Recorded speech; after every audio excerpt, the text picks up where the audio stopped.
Hello दोस्तों, नमस्कार। स्वागत है आप सभी का एक नई वीडियो में। इस वीडियो में हम लोग टीजीटी पीजीटी के महत्वपूर्ण प्रश्नों का प्रैक्टिस कर रहे हैं, यानी हिंदी भाषा में टीजीटी पीजीटी के अंतर्गत जो आने वाली परीक्षाओं उसके लिए महत्वपूर्ण प्रश्नों के प्रैक्टिस कर रहे हैं। प्रैक्टिस सेट नंबर 3 है। इसके पहले हम लोगों ने 2 प्रैक्टिस सेट देख लिया है।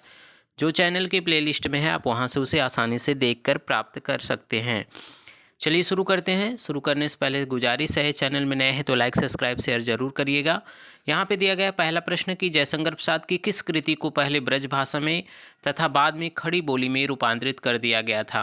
तो जयशंकर प्रसाद की उस कृति का नाम बताना है जो पहले ब्रज भाषा में था और बाद में खड़ी बोली में उसे परिवर्तित कर दिया गया था। तो यह जो उत्तर होगा वह हो जाएगा प्रेम प्रथिक। तो यह पहला ऑप्शन आपका सही है। अगला प्रश्न है, हत्या नामक कहानी के लेखक कौन है। तो हत्या नामक कहानी के जो लेखक हैं वह जैनेन्द्र कुमार हैं, इसलिए आपका यहाँ पे उत्तर तीसरा सही हो जाएगा। आगे बढ़ते हैं, देखते हैं अगला प्रश्न है, शतरंजस्ता कृति के लेखक कौन है। शतरंजस्तिका कृति के लेखक कौन है। तो यह भिखारी दास की कृति है। इस तरह आपका ऑप्शन यहाँ पे जो पहला है वह सही हो जाएगा। अगला जो प्रश्न है वह दिया गया है कि नाभा दासकृत भक्तमाल की भाषा क्या है। तो नाभा दासकृत भक्तमाल जो लिखा गया है उसकी जो भाषा है वह ब्रज भाषा है, इसलिए आपका दूसरा उत्तर यहाँ पे सही हो जाएगा। आगे बढ़ते हैं, देखते हैं अगला प्रश्न जो दिया गया है, पत्रकारिता के स्तर पर निबंध शैली को विकसित करने वाले प्रमुख लेखक कौन है। तो पत्रकारिता के स्तर से निबंध शैली को विकसित करने वाले जो लेखक हैं वह हैं रामवृक्ष बेनीपुरी। इस तरह आपका दूसरा उत्तर यहाँ पे सही हो जाएगा। अगला प्रश्न है, गांधी जी की जीवनी महात्मा गांधी के लेखक कौन है। तो गांधी जी की जीवनी जो महात्मा गांधी के नाम से लिखा गया है वह लिखे हैं रामचंद्र वर्मा ने। इस तरह यहाँ पे तीसरा ऑप्शन आपका सही हो जाएगा। आगे देखते हैं, अगला प्रश्न है, सुमित्रानंदन पंत नामक ग्रंथ के लेखक कौन है। तो सुमित्रानंदन नामक पंथ के जो लेखक हैं वह डॉक्टर नगेंद्र हैं। तीसरा ऑप्शन आपका दूसरा ऑप्शन आपका यहाँ पे सही होगा। अगला प्रश्न है, प्रगतिवाद किसकी कृति है। तो प्रगतिवाद जो कृति है वह है शिवदान सिंह चौहान का। तो पहला ऑप्शन यहाँ पे आपका सही हो जाएगा। चलिए देखते हैं, अगला प्रश्न है, पवन शब्द में कौन सी संधि है। तो पवन का जो विग्रह बनता है पो प्लस अन से पवन बनता है। इस तरह आपका दूसरा यहाँ पे जो ऑप्शन है अयादि संधि वह सही हो जाएगा, यानी पवन में अयादि संधि है। चलिए देखेंगे अगला जो प्रश्न है वह क्या है, पश्चिमी हिंदी की सर्वाधिक प्रमुख बोली इनमें से कौन है। तो पश्चिमी हिंदी की सर्वाधिक प्रमुख बोली जो है वह ब्रज भाषा है। तो पहला ऑप्शन आपका यहाँ पे सही हो जाएगा। चलिए आगे बढ़ते हैं, अगला प्रश्न है, हरियाणवी या बांगुरी बोली किस अपभ्रंश से विकसित हुई है। तो हरियाणवी या बांगुरी जो हुआ है वह पश्चिमी या सौरसेनी अपभ्रंश से विकसित हुआ है। तो ऑप्शन नंबर पहला आपका यहाँ पे सही हो जाएगा। या लकुटी अरुकामरिया पर राज तिहुपुर की तजीदारों में प्रयुक्त छंद बताना, यानी यह जो आपका श्लोक दिया है इसमें कौन सा छंद है। तो इसमें सवैया छंद है। तो ऑप्शन नंबर आपका तीसरा यहाँ पे आपका सही हो जाएगा। अगला प्रश्न है, तरड़ी के ही संग तरल तरंग में तरड़ी डूबी थी हमारी ताल में, इस पंक्ति में जो प्रयुक्त अलंकार है वह बताना है। तो यहाँ पे देखिए तरड़ी तरड़ी दो आया है, तो यहाँ पे अलग अलग अर्थ है। एक का अर्थ है सूर्य, एक का अर्थ है नौका, इस कारण यहाँ पे यमक अलंकार हो जाएगा। तीसरा ऑप्शन आपका सही हो जाएगा। अगला प्रश्न है, जी निराला की जूही की कली उदाहरण है। तो जूही की कली जो उदाहरण है वह मुक्त छंद का उदाहरण है। तो तीसरा ऑप्शन यहाँ पे सही हो जाएगा। अगला जो प्रश्न है, महाभोज उपन्यास की लेखिका कौन है। तो महाभोज उपन्यास की लेखिका जो हैं वह मन्नू भंडारी हैं। तो दूसरा ऑप्शन यहाँ पे सही हो जाएगा। अगला प्रश्न है, कठ गुलाब किसकी रचना है। तो कठ गुलाब जो रचना है वह है मृदुला गर्ग का। तो ऑप्शन नंबर यहाँ पे जो तीसरा है वह क्या हो जाएगा, सही हो जाएगा। आगे बढ़ते हैं, देखते हैं अगला प्रश्न है, बाणभट्ट की आत्मकथा के लेखक कौन है। तो बाणभट्ट की आत्मकथा के जो लेखक है या उपन्यास विधा की रचना है इसके लेखक हैं हजारी प्रसाद द्विवेदी। तो आपका पहला ऑप्शन यहाँ पे सही हो जाएगा। अगला प्रश्न है, वैशाली की नगरवधु नामक उपन्यास के लेखक कौन है। तो वैशाली की नगरवधु यह उपन्यास जो लिखा गया है आचार्य चतुर्सेन शास्त्री द्वारा लिखा गया है। तो ऑप्शन नंबर तीसरा आपका यहाँ पे सही हो जाएगा। अगला प्रश्न है, प्रेमचंद उर्दू में किस नाम से लिखते थे। तो प्रेमचंद उर्दू में जो लिखते थे वह नवाब राय के नाम से। तो दूसरा ऑप्शन यहाँ पे आपका सही होगा। अगला प्रश्न है, प्रेमचंद की किस कृति को प्रतिबंधित कर दिया गया था। तो प्रेमचंद की जो कृति सोजे वतन था उसे अंग्रेज सरकार द्वारा प्रतिबंधित कर दिया गया था। तो चौथा ऑप्शन आपका यहाँ पे सही होगा। शिकार संबंधी रोचक निबंधों के रचनाकार करने वाले कौन है? तो श्री राम वर्मा है। तो ऑप्शन नंबर यहाँ पे दूसरा आपका सही हो जाएगा। अगला प्रश्न है, प्रसाद पंत और मैथिली शरण नामक निबंध ग्रंथ के किसका संकलन है? प्रसाद पंत और मैथिली शरण, यह जो निबंध है वह दिनकर जी का है। तो आपका दूसरा ऑप्शन यहाँ पे सही हो जाएगा। अगला प्रश्न है, द्विवेदी युग के सर्वश्रेष्ठ प्रगीतकार माने जाते हैं। तो द्विवेदी युग के सर्वश्रेष्ठ प्रगीतकार जो माने जाते हैं वह मुकुटधर माने जाते हैं। तो ऑप्शन नंबर यहाँ पे जो तीसरा है वह क्या होगा? सही हो जाएगा। आगे बढ़ते हैं, देखते हैं अगला जो प्रश्न है वह क्या दिया गया है। पंत की पहली रचना कौन है? तो पंत की जो पहली रचना है वह गिरजे का घंटा, यहाँ पे ज होगा गिरजे का घंटा। तो ऑप्शन नंबर यहाँ पे दूसरा ऑप्शन यहाँ पे सही हो जाएगा। आकाश गंगा नामक काव्य संग्रह के रचनाकार कौन है? तो आकाश गंगा यह जो है राम कुमार वर्मा का है। तो ऑप्शन नंबर यहाँ पे आपका जो तीसरा है वह सही हो जाएगा। मोक्ष की इच्छा रखने वाले के लिए एक शब्द क्या होगा? तो मोक्ष की इच्छा रखने वाले के लिए होगा मुमुक्षु। तो दूसरा ऑप्शन यहाँ पे क्या होगा? सही हो जाएगा। अगला प्रश्न है, पिब धातु का लोट लकार में प्रथम पुरुष बहुवचन का रूप क्या होगा? तो पिब धातु में लोट लकार प्रथम पुरुष बहुवचन में हो जाएगा पिबंतु। तो ऑप्शन नंबर यहाँ पे तीसरा आपका यहाँ पे सही हो जाएगा। अगला प्रश्न है, स्थावर का विलोम शब्द क्या होगा? तो स्थावर का विलोम शब्द होता है जंगम। इस तरह से ऑप्शन नंबर तीसरा आपका यहाँ पे सही हो जाएगा। अगला प्रश्न है, आकाश का पर्यायवाची शब्द नहीं है। तो अवनी जो है यहाँ पे दिया गया है, यह नभ होगा। तो अवनी अवनी यह पृथ्वी का होता है। तो चौथा ऑप्शन आपका सही हो जाएगा। भूषण का वास्तविक नाम क्या था? तो भूषण का वास्तविक नाम क्या है? घनश्याम। तो ऑप्शन नंबर आपका पहला यहाँ पे सही होगा। अगला प्रश्न है, किस रचना में कुटनियों का वर्णन किया गया है? तो वह जो रचना है वह रत्नावली है। ऑप्शन नंबर यहाँ पे चौथा यहाँ पर सही हो जाएगा। आगे बढ़ते हैं, देखते हैं अगला प्रश्न है, किस महाकाव्य को विद्वानों के लिए औषधि माना गया है? तो यह जो है नैषधि चरितम है। श्रीहर्ष द्वारा रचित नैषधि चरितम को विद्वानों के लिए औषधि माना गया है। तो चौथा ऑप्शन यहाँ पे आपका सही हो जाएगा। आगे देखते हैं अगला जो प्रश्न है वह है, वक्रोक्ति काव्य जीवितम कहकर वक्रोक्ति को ही काव्य का आत्मा स्वीकार करने वाले कौन है? तो यह कुंतक है। तो ऑप्शन नंबर यहाँ पे जो हो जाएगा चौथा ऑप्शन आपका सही हो जाएगा। अगला प्रश्न है, नागरी पिछाड़ी सभा की स्थापना कब हुई थी?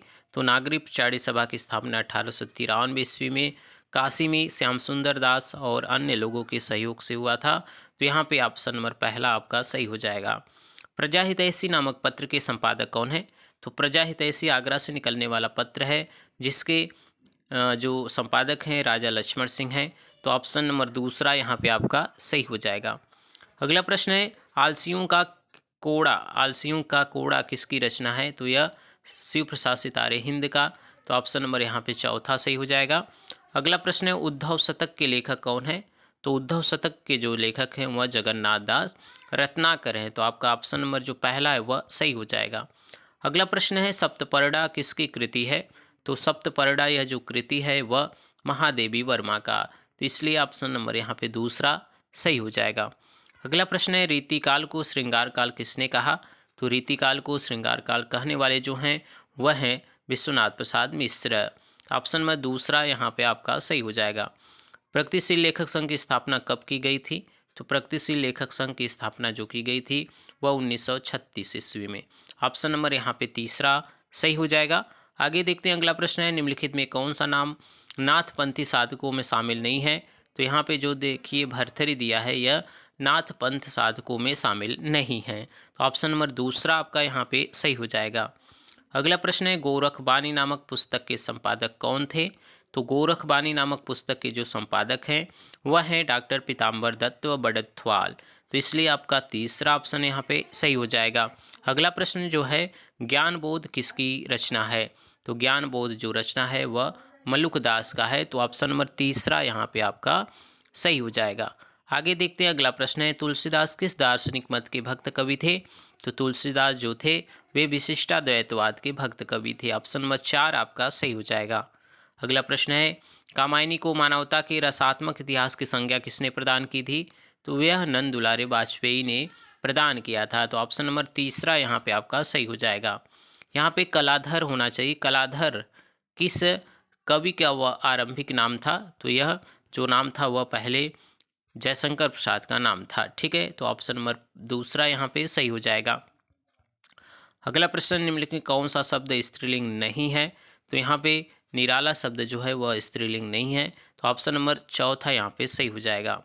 अगला प्रश्न है, निम्नलिखित में पुल्लिंग शब्द बताना है। तो यहाँ पे पुल्लिंग शब्द जो दिया गया है वह मूंग है, यह ऑप्शन नंबर आपका चौथा सही हो जाएगा। अगला प्रश्न है, रबड़ छंद या केचुआ छंद किस कविताओं को कहा गया है?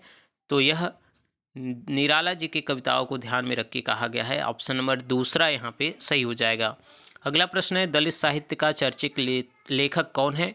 तो दलित साहित्य के जो चर्चित लेखक हैं वह ओम प्रकाश वाल्मीकि जी हैं, तो ऑप्शन नंबर यहाँ पे तीसरा आपका सही हो जाएगा। अगला जो प्रश्न दिया गया है वह क्या दिया गया है उसे देखते हैं। यहाँ पे अंधा युग के लेखक पूछा गया है, तो अंधा युग के जो लेखक हैं वह कौन है? धर्मवीर भारती, आपका तीसरा ऑप्शन यहाँ पे सही हो जाएगा।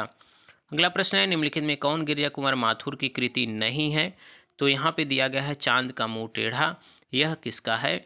यह चांद का मुंह टेढ़ा यह मुक्तिबोध की रचना है, इसलिए यह गिरिजा कुमार माथुर का नहीं है। ठीक है, चलिए देखते हैं अगला प्रश्न जो दिया गया, आदिकाल को बीज वपन काल किसने कहा है? तो आदिकाल को बीज वपन काल कहने वाले जो हैं वह हैं महावीर प्रसाद द्विवेदी, आपका चौथा ऑप्शन यहाँ पे सही हो जाएगा। अगला प्रश्न देखेंगे। अगला प्रश्न है, किस ग्रंथ में चंद्रबरदाई को छप्पयों का राजा कहा गया है? तो शिव सिंह सरोज में यह कहा गया है, तो ऑप्शन नंबर पहला आपका यहाँ पे सही हो जाएगा। आत्मबोध किसकी रचना है यह बताना है, तो आत्मबोध जो रचना है वह मत्स्येंद्र नाथ का है, तो ऑप्शन नंबर दूसरा यहाँ पे सही हो जाएगा। अगला प्रश्न है, पुष्प की अभिलाषा नामक प्रसिद्ध कविता किससे लिया गया है? तो किसने लिखा है यह पूछा गया है, तो पुष्प की अभिलाषा यह माखनलाल चतुर्वेदी का है, तो ऑप्शन नंबर पहला आपका सही हो जाएगा। अगला प्रश्न है, भारतेंदु युग का कौन सा कवि पुष्टि मार्ग में दीक्षित था? तो भारतेंदु युग के भारतेंदु हरिश्चंद्र जी थे जो पुष्टि मार्ग में दीक्षित थे, तो ऑप्शन नंबर यहाँ पे पहला आपका सही हो जाएगा। अगला प्रश्न है, बकरी बिलाप किसकी काव्य कृति है? तो बकरी बिलाप यह जो कृति है वह भारतेंदु हरिश्चंद्र का, ऑप्शन नंबर दूसरा यहाँ पे सही होगा। पंत को किस कृति पर ज्ञानपीठ पुरस्कार मिला है? तो चिदम्बरापन को ज्ञानपीठ पुरस्कार प्राप्त हुआ है, तो ऑप्शन नंबर तीसरा यहाँ पे सही हो जाएगा। अगला प्रश्न है, विज्ञान गीता के लेखक कौन है? तो विज्ञान गीता के जो लेखक हैं वह हैं केशव दास, तो ऑप्शन नंबर यहाँ पे जो दूसरा है वह सही हो जाएगा। अगला प्रश्न है, काव्य रसायन किसकी रचना है? तो काव्य रसायन देव की रचना है, ऑप्शन नंबर यहाँ पे पहला आपका सही होगा। यहाँ पे प्रश्न दिए गए हैं, कपटी मित्र किस मुहावरे का सही अर्थ है? तो कपटी मित्र जो है वह सही होगा आस्तीन का 100, तो ऑप्शन नंबर तीसरा यह सही हो जाएगा। कला परिच्छेद के लेखक कौन है? तो कला परिच्छेद के जो लेखक हैं वह दंडी हैं, ऑप्शन नंबर यहाँ पे पहला सही हो जाएगा। आगे बढ़ते हैं, देखते हैं अगला प्रश्न है, इनमें से आचार्य मम्मट की रचना कौन सी है? तो आचार्य मम्मट का काव्य प्रकाश यहाँ पे जो है वह मम्मट की रचना है, चौथा ऑप्शन आपका सही हो जाएगा। शोकाकुल में समास होगा, शोक से आकुल हो जाएगा, यहाँ पे तत्पुरुष समास हो जाएगा, पहला ऑप्शन आपका सही हो जाएगा। उज्ज्वल में प्रयुक्त संधि है, तो उत प्लस ज्वल से उज्ज्वल होगा, यह व्यंजन संधि का उदाहरण है, तो ऑप्शन नंबर तीसरा यहाँ पे आपका सही हो जाएगा। मोर का पर्यायवाची शब्द क्या है? तो मोर का कलापी होता है, तो ऑप्शन नंबर ए सही हो जाएगा। अगला प्रश्न है, मौर्य विजय किसकी रचना है? तो सियाराम शरण गुप्त की रचना है मौर्य विजय, तो ऑप्शन नंबर दूसरा यहाँ पे आपका सही हो जाएगा। हल्दी घाटी वीर रस प्रधान काव्य ग्रंथ के लेखक कौन है? तो श्याम नारायण पांडे की रचना है हल्दी घाटी वीर रस प्रधान काव्य ग्रंथ, यह प्रबंध काव्य है, ध्यान रखिएगा, ऑप्शन नंबर पहला आपका सही होगा। महाकवि सूरदास किसकी आलोचना कृति है? तो महाकवि सूरदास यह जो आलोचना कृति है यह है डॉक्टर नंदुलारे वाजपेयी का, ऑप्शन नंबर तीसरा सही हो जाएगा। हृदय का मधुभार काव्य रचना किसका है? तो हृदय का मधुभार यह शुक्ल की रचना है। अगला प्रश्न है, गड़बड़ घोटाला कौन सा शब्द है? तो गड़बड़ घोटाला यह संकर शब्द है, तो ऑप्शन नंबर चौथा सही हो जाएगा। अलंकार संप्रदाय के प्रवर्तक कौन है? तो भामह हैं अलंकार संप्रदाय के प्रवर्तक। अगला प्रश्न देखेंगे, निम्नलिखित में पुल्लिंग शब्द नहीं है, ठीक है, यहाँ पे पुल्लिंग शब्द दिया है बचपन, रत्न, नकल, ठीक है, तो यहाँ पे पुल्लिंग शब्द, इस क्वेश्चन को आप बताइएगा इसका सही उत्तर क्या होगा ऑप्शन में कमेंट में, ठीक है। चलिए अगला प्रश्न है, मैला आंचल किस प्रकार का उपन्यास है? यहाँ पे देखिए आंचल होगा, मैला आंचल किस प्रकार का उपन्यास है? तो आंचलिक उपन्यास है, दूसरा ऑप्शन आपका सही हो जाएगा। अगला प्रश्न है मानस का हंस उपन्यास के लेखक कौन है? तो अमृतलाल नागर जो हैं वह मानस के हंस उपन्यास के लेखक हैं। पहला ऑप्शन आपका सही हो जाएगा। झूठा सच उपन्यास के लेखक कौन है? तो झूठा सच यशपाल की रचना है। ऑप्शन नंबर दूसरा यहाँ पे आपका सही हो जाएगा। आगे बढ़ते हैं, देखते हैं अगला प्रश्न है मेरे घर से आपका घर 5 किलोमीटर दूर है, इस वाक्य में घर से में कौन सा कारक है? तो यहाँ पे अपादान कारक है, तो ऑप्शन नंबर यहाँ पे चौथा सही हो जाएगा। अगला प्रश्न है नागार्जुन किस वर्ग के कवि हैं? तो नागार्जुन जो कवि हैं वह हैं प्रगतिवाद के, तो ऑप्शन नंबर यहाँ पे तीसरा आपका सही हो जाएगा। अगला प्रश्न है रामधारी सिंह दिनकर किस कृति को आधुनिक युग की गीता कहा गया है? यानी दिनकर की किस कृति को? तो वह कहा गया है कुरुक्षेत्र को, तो ऑप्शन नंबर दूसरा यहाँ पे सही हो जाएगा। महावीर प्रसाद द्विवेदी और उनके लेखक कौन हैं? तो महावीर प्रसाद द्विवेदी के जो लेखक हैं वह दिया गया डॉक्टर नगेंद्र और उनकी नवजागरण, ठीक, हिंदी नवजागरण के लेखक हैं। ठीक है, यह समझ लीजिएगा, थोड़ा प्रश्न टाइपिंग में गलत है। प्रतिज्ञा उपन्यास के लेखक कौन है? तो प्रतिज्ञा यह प्रेमचंद का उपन्यास है, तो ऑप्शन नंबर यहाँ पे जो सही होगा वह दूसरा सही हो जाएगा। अगला प्रश्न है विक्रमोर्वशीयम का मूल कथा नामक निबंध के रचनाकार कौन है? तो यह चंद्रधर शर्मा गुलेरी की रचना है। ऑप्शन नंबर पहला आपका सही हो जाएगा। अगला प्रश्न है एकलव्य नामक काव्य कृति के रचयिता हैं? तो एकलव्य नामक काव्य कृति के रचयिता है राम कुमार वर्मा, तो ऑप्शन नंबर तीसरा यहाँ पे सही हो जाएगा। तो यह 85 महत्वपूर्ण प्रश्न थे। इसको देखने के लिए आप सभी का धन्यवाद। मिलते हैं एक नए वीडियो में, तब तक के लिए आप सभी का बहुत बहुत धन्यवाद।